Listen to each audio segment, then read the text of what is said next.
Hey, what's up you guys? This is MCLegoboy here with 75267 Mandalorian Battle Pack, 102 pieces of the Mandalorian awesomeness. So, back in the beginning of 2020, in January, the set drops and everybody loses their mind. I didn't get it. I was like, I don't know how I feel about it. I don't really want to get all those figures, really, because like I have no real need for them. But then in December, I got this like little postcard thing in the mail, and it said, "Hey, bring this postcard in, buy $10 of stuff at the Lego store, and then get one of what you choose." And I'm like, "Hey!" To one of my guys that's down there. He's like, "Hey, if I buy $20 of stuff, can I get both?" Because the choice was a banana man and a penguin girl. Of the two, I really wanted the penguin girl. I don't know why, but there was something about this penguin girl that like really struck me. And I'm like, I kind of want that one. And he's like, "No, man, I can only get you one. And we only have bananas." So I got a banana guy. But I don't regret picking up this set though, because this set is pretty cool. Yeah, that's right. Just like the last few reviews, I already built it. Because I haven't been alone in the house to make as much noise as possible and review things in an energy that is fun to watch, I've just kind of been building sets and letting them be for myself. That's something that, like, when I was reviewing sets constantly, specifically new sets too, that I was getting, I would start talking about my feelings on the set before I built it.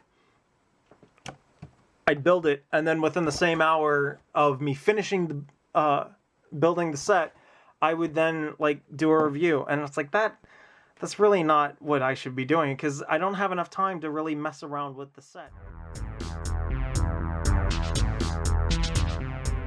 This one though, I built it. It's pretty cool. I will say that it's kind of just a copy of the old original Mandalorian set from 2011, but the value is so much better. So, you know, we'll have these guys around for comparison just because then it's fun. But yeah, like this set is really just a better version of the old original Mandalorian battle pack. Extra parts. So yeah, so I mean, like, you get two of the speeder. Of these speeders, I kind of like the smaller one more, but this bigger one's cool too. It's got stud shooters on it. That doesn't bug me one bit. I know it bugs some people. I don't really care. Shut up. And it comes with a little thing to place a gun down on as a turret, so we can just do that real quick.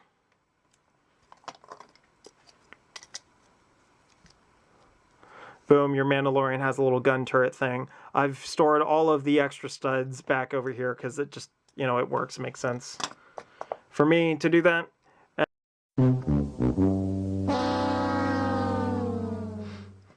Just when I thought that I'd have enough time to do this review. I think what it is, actually, it's not the batteries that are dying on me, although I used to have a battery that was dying on me. I think my camera actually overheats when it's in video mode, because it's constantly like the way digital cameras work is that it's constantly like closing a shutter.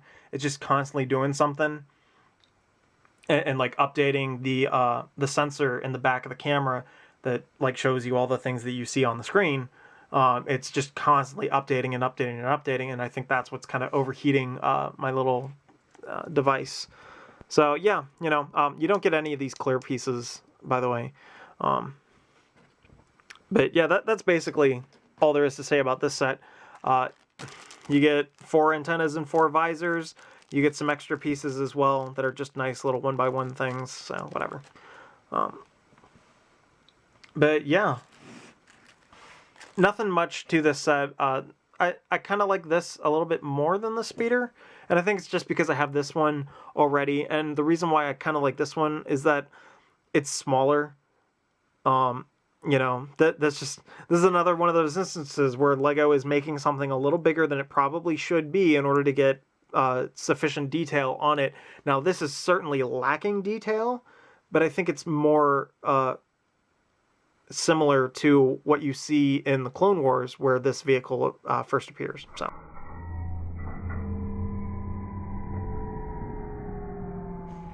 This gun turret is better than this gun turret, though, but whatever.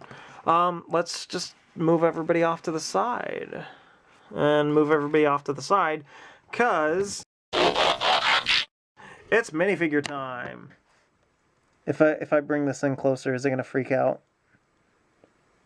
Or will it not want to focus? Actually, it focused. Hey, cool. All right. So we're going to go with these guys in order of my least favorite to most favorite out of the minifigures here.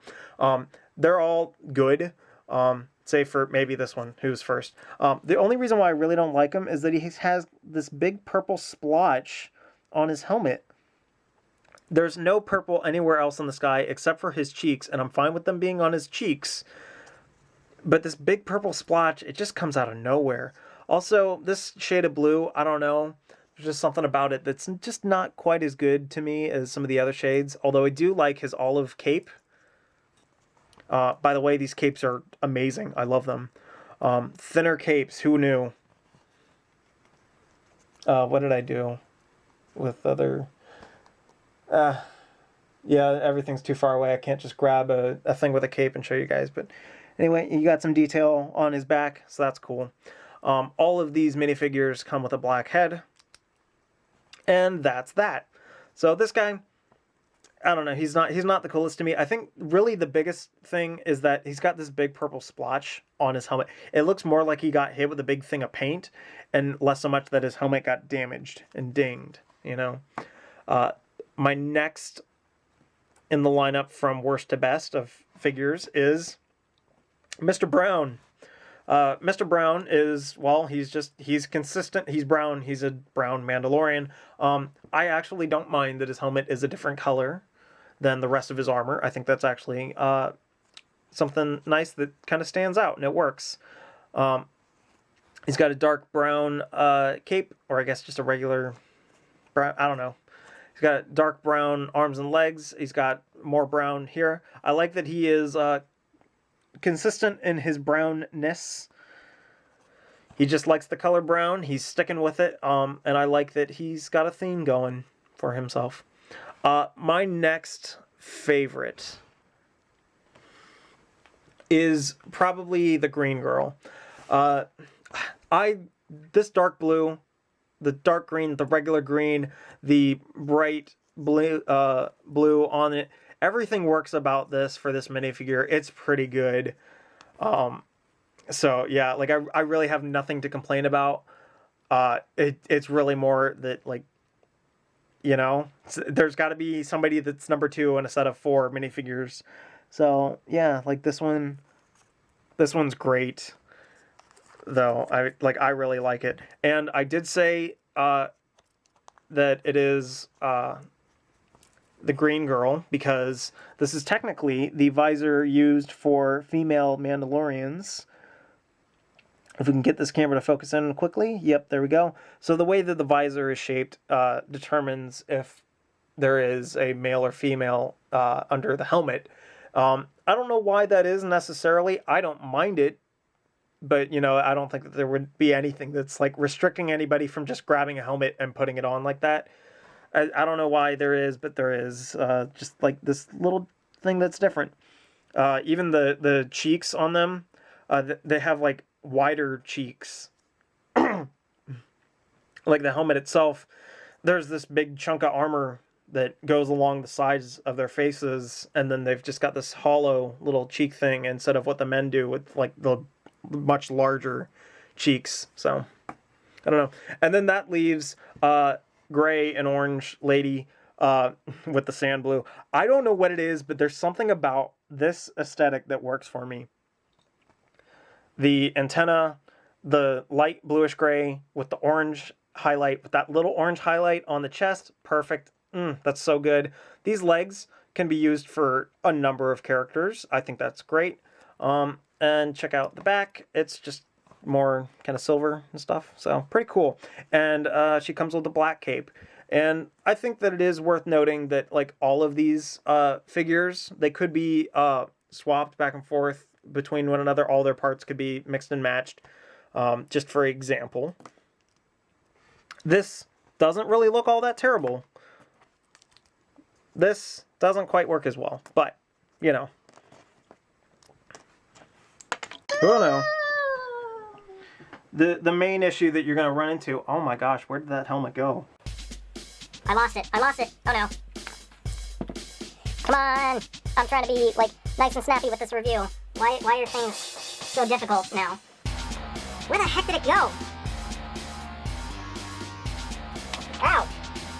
I stepped on it. Stepped on my favorite minifigure in this set. Their helmet. But, you know, it's like, you do kind of run into an issue of, like, you can't really part swap the blue guy's armor around necessarily. I think you might be able to get away with it with Blue Girl, or, you know, you kind of, I don't know, play some mix and match with some of the colors, but, you know, yeah. One of the biggest cons, though, is that there are no jetpacks in this set, full of Mandalorians. There's not a single jetpack, and I think that two of them could have had jetpacks. You could have given the guys jetpacks, or like one girl and one guy jetpacks. The only reason why I'm saying that the guys get the jetpacks is because the girls have the rangefinders. So, you know. Balance. But other than that, I think that the set, it's worth the $13 that you pay for it. It's a good set. Would you want to have an army of these guys? That's one of the weird things that like, you know, you could make an army of Mandalorians, but then they all have the same, like, battle damage done to them. Although that's a similar case when you had the 212th clones. It just is how it is. What they should probably start doing is what they do with the dots packs, where there are like 16 different pieces that you could get. They just have a number of different battle damaged armors, and they just kind of like randomly fall into sets. I think that would be a neat thing to do. But other than that, this has been MCLegoboy with 75267 Mandalorian Battle Pack. See you guys.